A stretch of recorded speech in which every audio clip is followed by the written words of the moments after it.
내가 금비로 마 금비로 내가 문제 문제한테 세가리니 부셔 문제 문제한테 세가리니 받으러 금비로 면 이상이 나 오늘이 돈 잡히 다 잡히 약이 잡히 장아 잡히야위 다 잡히야위 거기 미리 망가니 문을 잡아들이 그러니까 그냥 금비로 남는 금비로 다 잡히야봐 금비로 그냥 이거 무슨 가족 좀 어디 가서 마사지 이제 금비로 मतलब मेरी मंगा बंदे पैसा खरीदो मैं ना हेले खोलेंगे हेले फंडोगी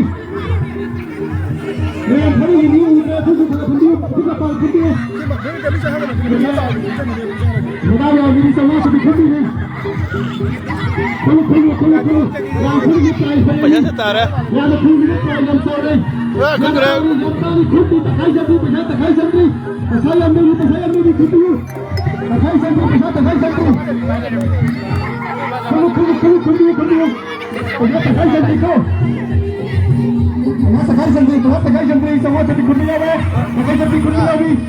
Udah jadi kumbiyo. Like have the yummy yang ngồi vào đây. ôi boleh ni macam ni Ini semua macam ni dia. Dia pusing pada ni. Ini mana ni? Ini mana pasal ke kumbiyo mo? Kulu. Jangan tekan dulu. Foto dia deh. Dua cara foto dia deh. Babu mulu dah habis deh. Babu dah habis देखो. Babu habis deh. Babu kau hatu piu. Hai tu babu kau hatu piu. Hai dia roba. Babu dah mulu dah habis deh.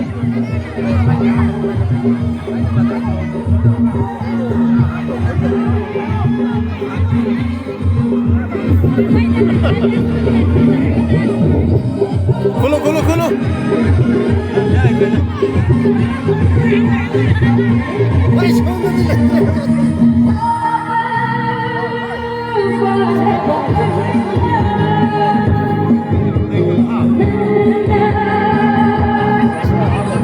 Oke, babu na, habis kan dulu. Habis lagi babu na. Habis sampai kembali kacang dia. Habis kan dulu.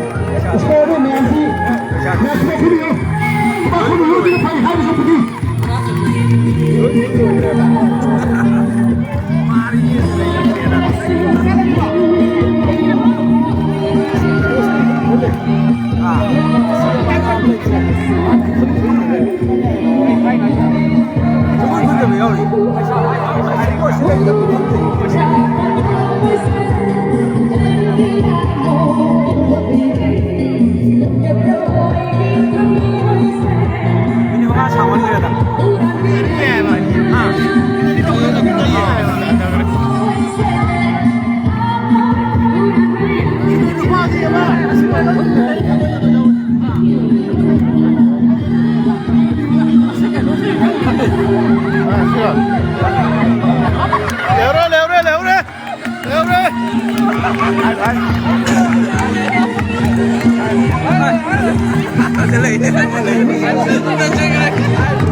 Bersama selama malam yang tujuh sekolah lagi apa?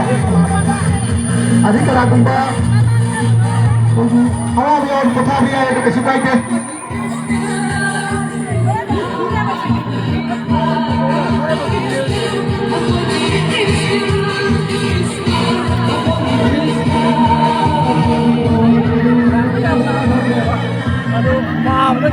Sebab dah tengok masa kami di bicara.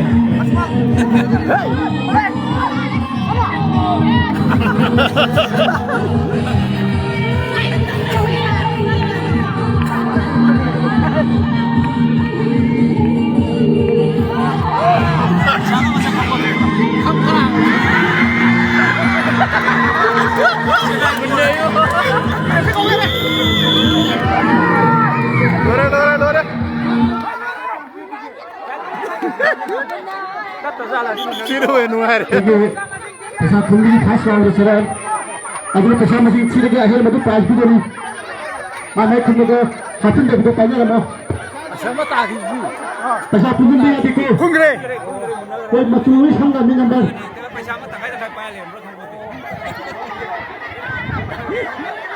अभी ना Koi PSC club ki पैसा को sports. Asli tu sama-sama Mane. Sampai ujung ni. Ada. Kalau itu mana tidak. First second third oh. Sang dua ni. Yang kun itu lah first.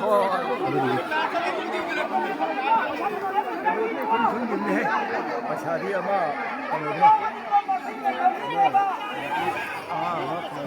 Tahu lagi.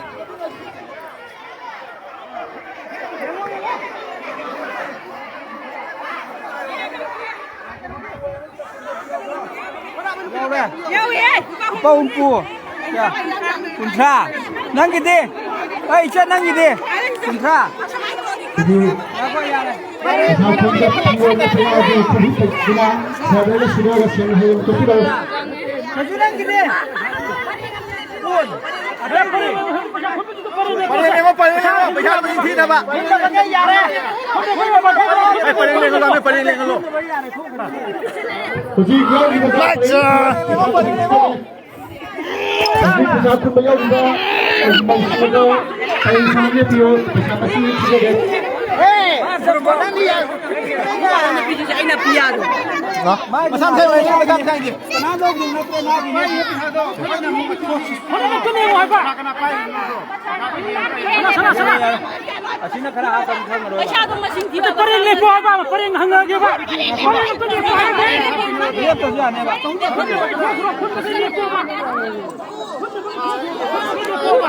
Baru mesti dikau Pak. Sang Kuntra. Masa lai dah. Nah, asum jangan ke kena nak main nanti dah. Orang kena dia. Pasal dia dah. Oh, kalau ya pak. Oh. Mana ya? Chalo. Jadi le roko. Jadi sile. Apa? Sekarang nilai ya. क्योंकि हाँ मैं खास कर दूँगा अब तो सहूँ खुला Live tari. Ayam takut nongan dia. Kuni. खास कर दूँगा तो करना करना मैं खास और शिकल दो तो करना पास में सीधे मुझे प्राइस भी है तो मैं अखबार को भी हो चला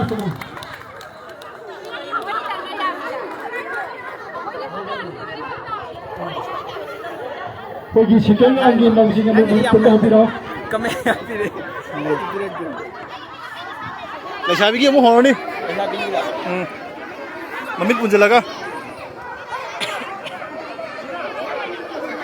Nganu phabi yauk dre. Seri numit are ho.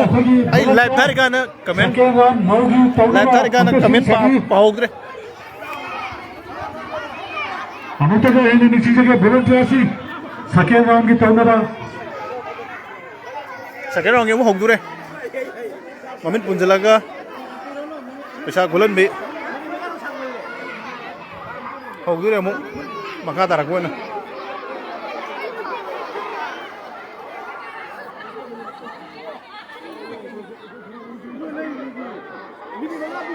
Sino mo nga yata yung siyang सब लोग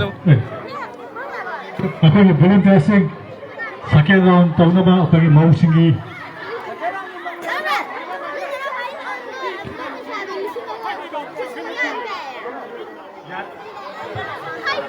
hog dure.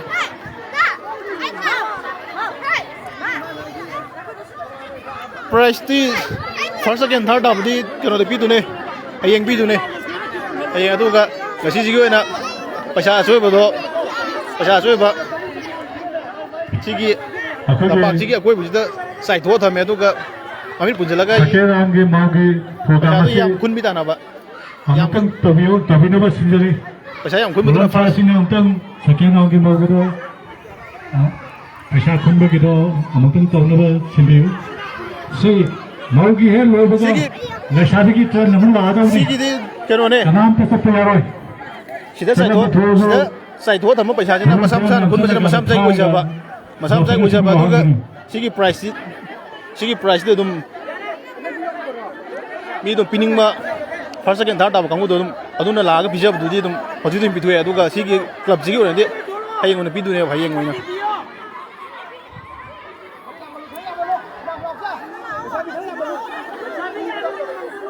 sigi mayada ꯆꯥꯏꯊꯣꯛꯑ ꯊꯝꯕ ꯄꯩꯁꯥꯒꯤꯁꯤꯅ ꯃꯁꯥ ꯃꯁꯥꯅ ꯈꯨꯟꯕꯗꯨꯅ ꯃꯁꯥ ꯃꯁꯥꯒꯤ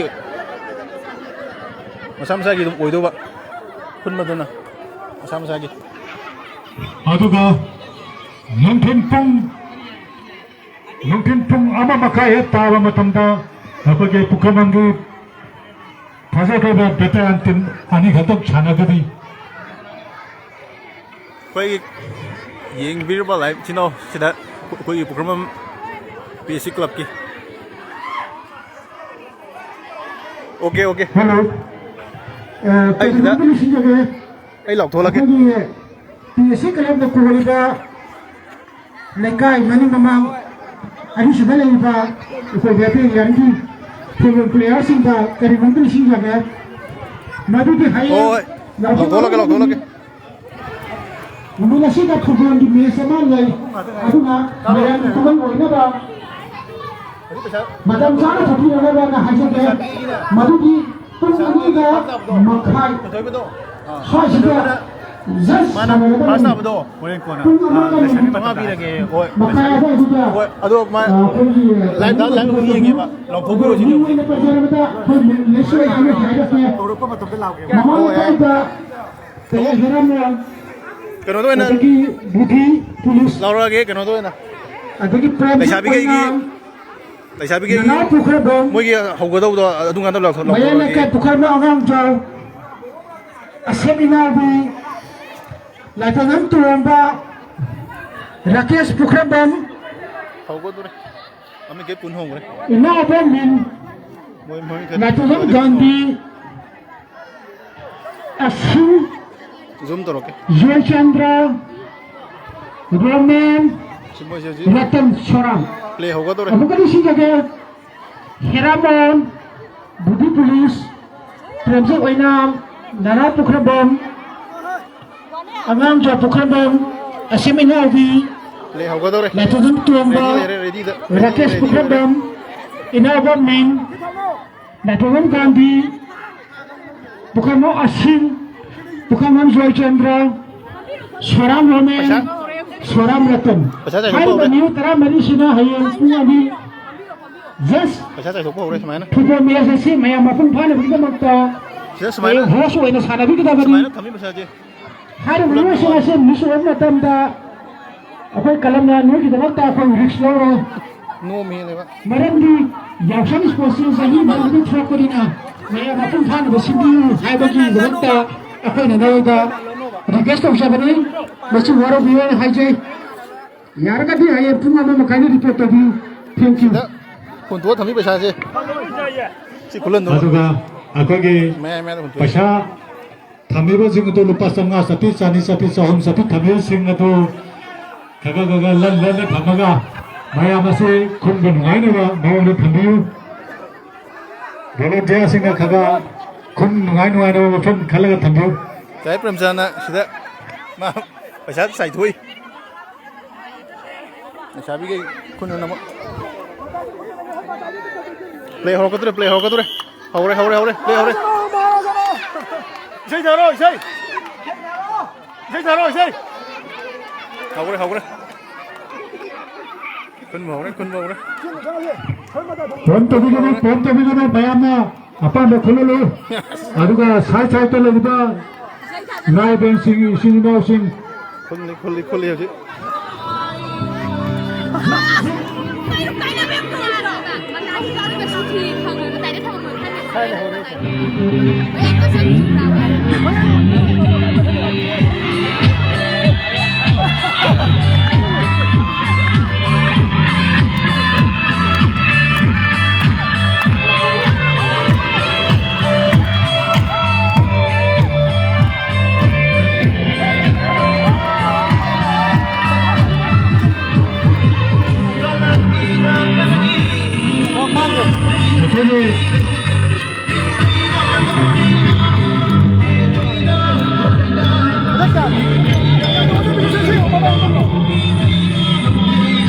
Yamlı kumda kaynatıyor.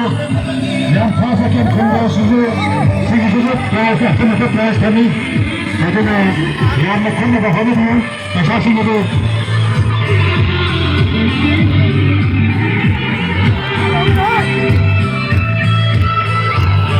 Mà cô ngon lẽ này đúng cái rồi.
Chơi đi đâu?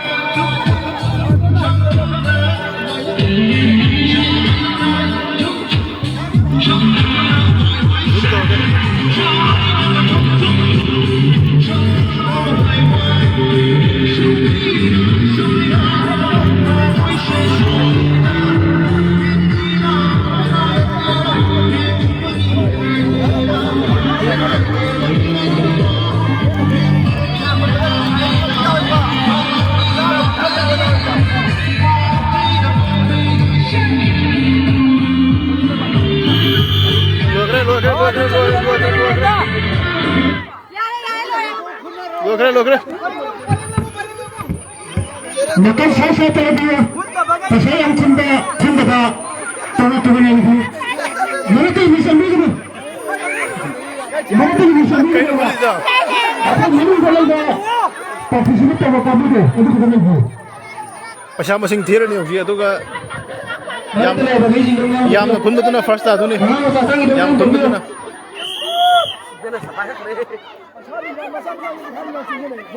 तो बोलो 10 का चेक करियो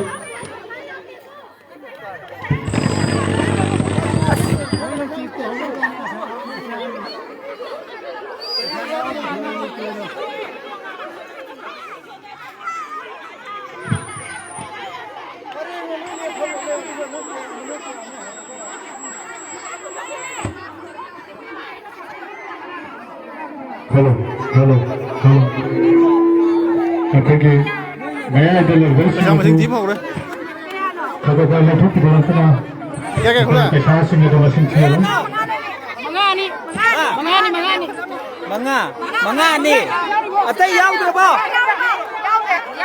Yara di pasa ke mabay. sini है बस ini लोगो अखगे Ha. ये सालों से जो है तंजो है सालों से जो Kaya kula nanti ya. सारा bukan terus Ay, no vino por first time. Rela sih.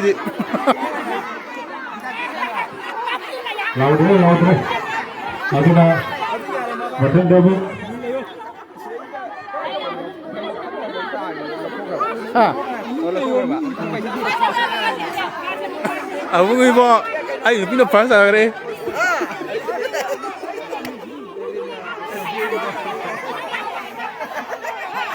Kula jadi mana? Ya kula. Yang gay. Tidak ni bahasa remu. Bida ni tama. Dai challe.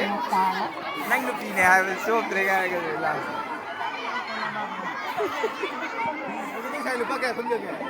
ยังไงกูเลย พาสต้าเลย disqualify เจ้าโชว์มาไอ้คุณ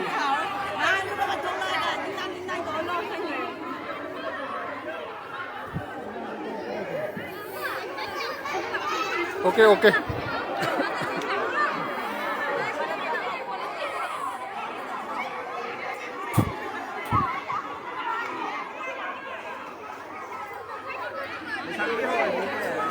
ชาบีเขาร้องนี่ชาบีเขาร้องนี่ชกเดี๋ยวมาน้ำอยู่ไรหายอย่างแบบ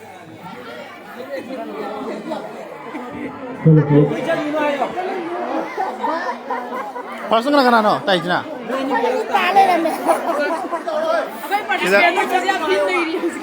Hello, ako yung hujiki first second takiba ano to friendship allies nanaw ako yung tukang ginanaw ay sa kanda ba mahal ka na tam ki yopa lising ki try pizza kani hay na lising kani mayam try kuba ahara kuban de kubi na Nanti matay to eh. Matay to eh. siya na daga ako yung leshabi ki mong tawdore mayam Okay, sangin ko lang sabi niya tapon niyo. mayam tunna tabilo kasi sambi kino mausu leshabi ko tunna sambi ko sang dana ba nising dani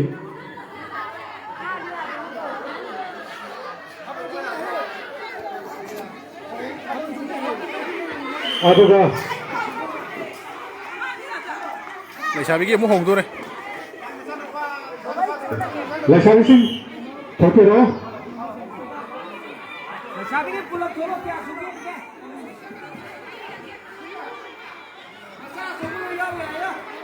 aduga yamna nungayda tawamana akogi thothobana gasigi leshabigi pasha khunde sida lupa sanga gi mat sanga first prize da lupa sanga thamangane haidana haibire aduna pasha yamna khunde oba ojunu leshabisi aduna volunteer sing mamete punnaba nishinjari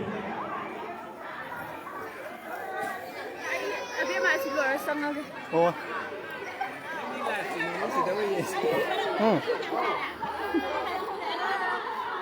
Slow sale. aduga Ini nih. Maya mana mu. oh Oh, sini maya mana mu hak tu pak. Oh.